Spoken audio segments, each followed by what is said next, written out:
Stephen Armini has designed a lot of games, but he's probably most famous for Sprawlopolis. But this is Fliptown.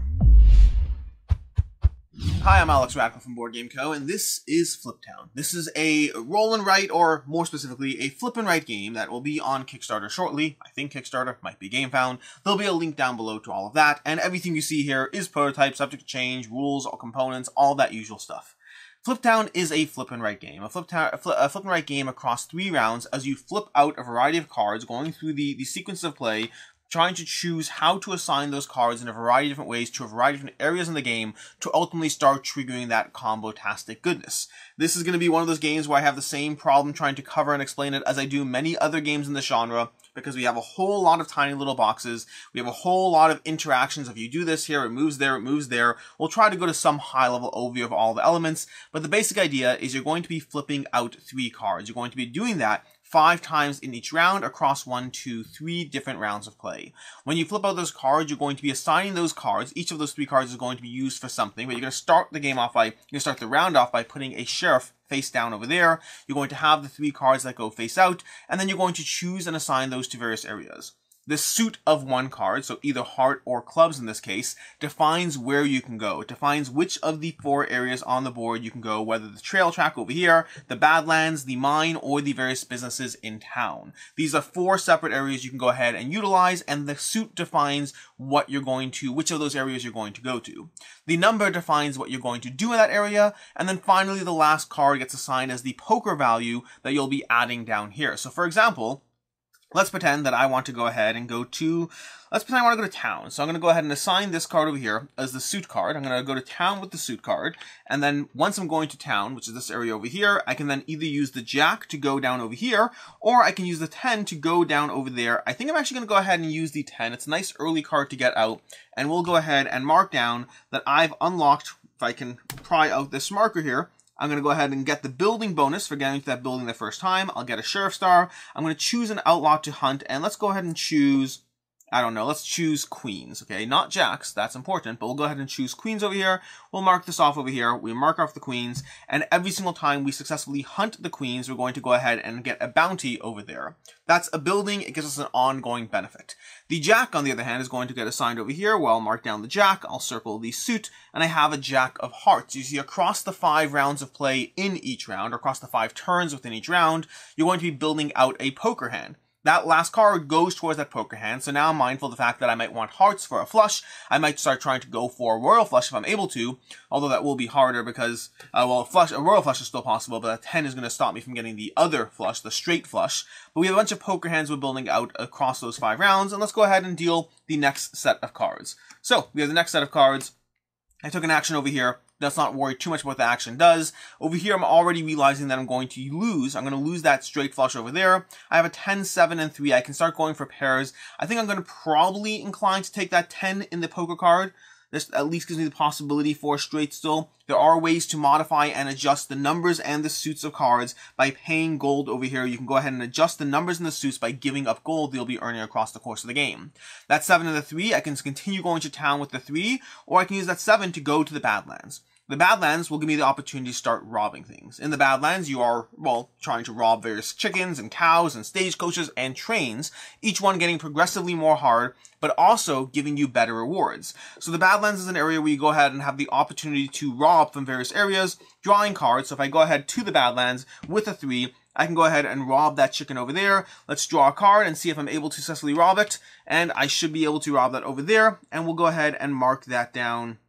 We'll mark off that chicken, we'll get the 2 stars over there, the 2 stars, and we'll get the $2 as well. So I've started earning cash, I've earned more stars, although I also earned a wanted poster. The downside of being an outlaw is you start getting various wanted posters as you go. Now, as you complete rows in the Badlands, you're also going to get benefits being able to take actions on other tracks at the same time.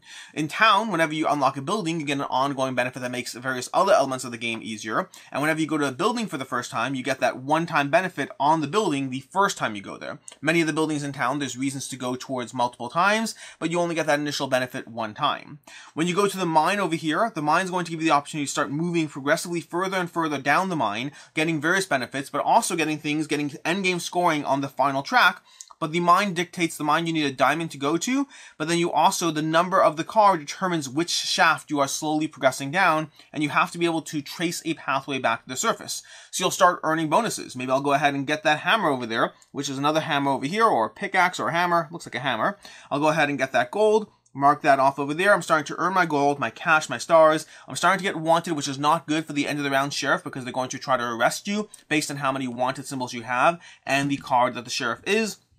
The gold symbols over here, as well as the hammers, will give you ongoing recurring income every single round. You'll get gold and or money every single round from earning those hammers. And then we have the trail track over here. The trail requires hearts to go on, but then you have the option of slowly moving further and further along the trail. The first time you go along the trail is pretty easy. You can go anywhere you want, but every additional step along the trail has to be further than your last one, which means you can start going straight up the track, but then you have to start getting higher and higher numbers. If I go to a 9 on my first action, I get a slightly better bonus than going to a 2. But then to get the 10, the jack, the queen, the king, it gets progressively harder the faster you jump ahead to the end of the trail. And all these things give you different little interweaving bonuses as you go. The trail will give you different actions on other tracks. The various buildings will give you actions on the tracks or stars. We also have the cemetery. You'll start off with the center area of the cemetery circled, and then whenever you have a dead card, a combination you don't want to use, you can go ahead and circle another area in the cemetery, getting the bonus between those areas, so you can start getting this effect of cascading tombstones as you go through the cemetery, although you do get a little bit of wanted because you are digging up graves. Unless, of course, you go to the building over here, where you can become the gravekeeper, and not only you can avoid getting wanted, you can also, if you go there twice, you can also earn the shovel, which will give you an additional star every time you dig up a grave. Because not only are you not being, well, a criminal by doing it, you're actually doing your job. So all these interactions, these buildings give you different bonuses. You can start hunting for jacks, queens, and kings as they show up in the line. You can go ahead and go to the sheriff's office to go ahead, to go to the hideout, you can go ahead and get rid of 4 wanted posters, crossing them off, taking them off your pursuit. You can go ahead and get weapons, which will help you with the Badlands. You can go ahead and get a pickaxe over here, which will help you with the mine, giving you plus or minus 2 moving up and down the mine. You can also get a horse for the trail, where you can spend 4 money. You can get a horse, but that gives you 6 extra movement on the trail, which means you can draw a 7 or a 6 and go to that king, or a 7 and go to that king over there. So you have a bunch of different options in terms of the way the buildings will give you different bonuses. You can also play a little bit of land office bingo sort of in this center over here, paying money to get various indicators and getting chunks of points as you score those out. You can go over here to the hotel and get progressively more and more stars the more you're able to visit the hotel. It'll cost you 2 money every time, but the more you go there, you can get 20 stars, which is a giant chunk of points. That can be a third of your points at the end of the game, depending on how well you play. And all these elements are working together to give you recurring revenue every round, to give you cascading bonuses as you move up one track down another, as you take benefits here that will give you a benefit there, that will cascade down to this track, that will give you one more movement on the trail. As you go to the cemetery whenever you have a bad move, but the cemetery action alone, you get a set of actions over there, and you start crossing off all the intermediate things over there, and you start getting more and more benefits. And then there's the poker hands at the end of the round. The poker hands at the end of each round, which you'll go ahead and look to see what the highest set you got. Maybe I was able to complete that set, that straight over there, getting a jack, 10, 9, 8, 7, and a... Over here, I have a straight, which will give me 5 money and 4 points at the end of the round. So these flushes, these poker hands that you're dealing every single round will give you additional points you can get. And then finally, at the end of the round, there's a sheriff. We'll flip over the sheriff, and then depending on the value and depending on your wanted symbols, you will either be arrested or not. You can either pay off the sheriff before you flip the sheriff to see what it is, or alternatively, you'll get penalties, losing money or points in each round, progressively getting worse and worse as you go through those 3 rounds of play. And that's basically what's happening in Fliptown. You flip 3 cards, you assign 1 to your poker card, you assign 1 to your suit card, which is where you're going, and you assign 1 to your value, which is what you do where you're going. You take the benefits of those areas, you cascade them from one track to the next, depending what's going on. If you're going to the Badlands, you flip over cards and start hunting various things. The higher up the track you're going, the more you run the risk of, well, not getting the rewards. The mine over here will give you those little tracks you're going down. The trail is going to move along the track, giving you benefits that get higher and higher as you go. And then the buildings are a part of the core structure of the game, helping your other actions get stronger as you go. Additionally, this game comes with a strong solo mode in which you'll have these various characters you're fighting against, these various characters that go in play, giving you specific ways that the characters will score, giving you an additional incentive to fill off other things, because they'll get points for areas you didn't hit in the game, so you kind of want to hit their areas, being competitive with Calamity Jane, with Billy the Kid, with Black Bart, with Wyatt Earp. you want to try to go ahead and take advantage of the fact that each solo bot has a different way they'll score, and you're being mindful of that. This game has a strong solo mode, and I say a strong solo mode because it was initially designed as a solo-only game. It was initially designed solo first, only adding in a multiplayer because it was something that was sought after. We also have your starting characters. There's a whole deck full of cards over here that give you different special abilities and starting resources to define how you're going to go ahead and have a different competitive advantage. Over here we have the Baroness. Once per game, you may gain gold equal to your current wanted level. That's a fun one. I have not played with that one. If you lean heavily into going onto the Badlands over there, or digging up graves, you get your wanted level high enough, and then once per game, you cash in at that level to get a ton of gold, and then go ahead and go to your hideouts to decrease your wanted. There's a lot of fun little competitive advantages you can get from these cards, little ways that you'll be better or special or different. And then if you're playing in multiplayer mode, you're also going to have, well, additional maps to play with, additional markers. You're going to have additional goal cards, not additional. You're going to have goal cards that enter play, giving you things you're going for. You know, bounty. Go ahead and circle at least one of each of the 4 things in the wanted in the Badlands. Combine that with the Baroness, and you have all the reason in the world to go as heavily robber as you can, getting those 7 points if you get it first, alternatively getting 4 if you're second. So these goals over here give you a whole bunch of options. Have at least 30 money or at least 15 gold. Collect at least 9 gold in the mine. You have all these different little goals you're going for that will give you another little advantage or another little reason as to drive one particular strategy over another, and that will be the multiplayer version of Fliptown. And that's what's going on in this game. Which brings us to the review part of things, starting off with ease of play. Core game is very easy to teach. Core game is pretty simple. You flip a sheriff card, you put it off to the side, you go ahead and flip 3 cards, you assign 1 to your suit, 1 to your value, 1 to your poker hand, go ahead, rinse and repeat 5 times across the round, repeat that 3 more times. That is the entire game. That's the entire structure of how you play this game, except the nuance of these flip and right games tends to come in the fact that you have to then explain every single area. You have to explain every single building. You have to explain every single symbol and icon and every way that differentiates itself, which is not that much. But again, the core gameplay loop, incredibly easy to teach. The small little details, as well as the strategy aspect of how going heavily with one area and cascading that down to another area, those can have different effects as well in terms of the way the game plays. So you want to be mindful of all those things. Fairly easy game to teach and play, but the synergies and the little details are where it's going to trip you up a bit. As far as player count, this is a 1 to 4 player game. I've only played this one at 1 and 2 players so far. Again, initially this was a solo only game, so I heavily dove into it solo. I managed to get a few plays at 2 players as well, but this is a, well, 1 to 4 player game. I've played it at 1 and 2. I definitely prefer it at 2. I enjoy the solo game. I mean, it's got that whole roll and write, flipping cards, all of that aspect that I enjoy, but I definitely prefer it at 2. When I'm going solo, I just feel that playing against an AI, an autonomous character that has a little scoring, not really an autonomous, but more of a scoring little mechanism at the end, it's nice, it's fun. I prefer the competitive advantage of 2 players going head to head. As far as what I like, don't like, and can see others not liking, starting off with what I like. All the roll and write combo-tastic stuff that I typically enjoy in this genre is definitely here. You have that aspect, you flip 3 cards, you do what you want to do, you go ahead and take an action somewhere, that action cascades somewhere else. You have those fun turns where you're cascading 3 or 4 actions. So all the roll and write stuff that I typically enjoy, all the combos, all the actions, all those benefits are here in this game. The character abilities give you another little twist in terms of having something extra to dive into. You want to play as the bandit, the marshal, the preacher. They give you a different reason or way to try the game. Having another, they're not huge, they're not game breaking, they're not really large, but they change the starting resources. They give you an ability you can utilize, and so those things do combine to give you another reason to continue diving into this game. There's lots of pathways to explore as far as the optimization of how to take advantage of those things.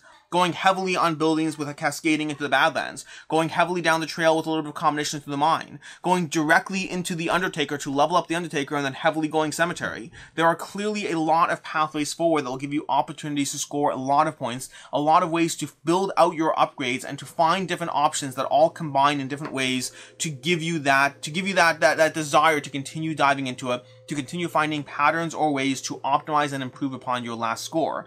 Combine that with the luck elements, the poker hand, the luck in the Badlands, the luck of just the cards that come out every round, the luck of the sheriff and how that reveals, and you're continuously seeking out more and more ways to try to optimize from one play to the next to improve upon whatever engine you built and do so a little better the next time. As far as what I don't like, the income system feels a little anticlimactic for a 3-round game. You have these little gold pans or hammers you can earn that will give you income every round, but it's a 3-round game, which means you get 1 or 2 of those in the first round, sure. After that, you might get another in the second round. By the time you get to the 3rd round, it's not even worth pursuing those. I find having a recurring income structure in a 3-round game a little bit anticlimactic. It gives me the feeling of recurring revenue, but not to not with enough rounds present for it to be impactful enough. So I find that to be present, but not, it bothers me. Like, I want to take advantage of it more. I want to earn those hammers. I want to earn those gold pens, but you can't actually make use of them enough for them to be that strong in the game. They matter, don't get me wrong, but it's a 3-round game, so I don't love that. Additionally, there's a heavy amount of luck in this game compared to many other roll and writes. The game has that similar element where your initial 3-hand draw, that's the luck that's applied to all players. All players have to find the pattern of how to use those 3 cards in a way that works well for them.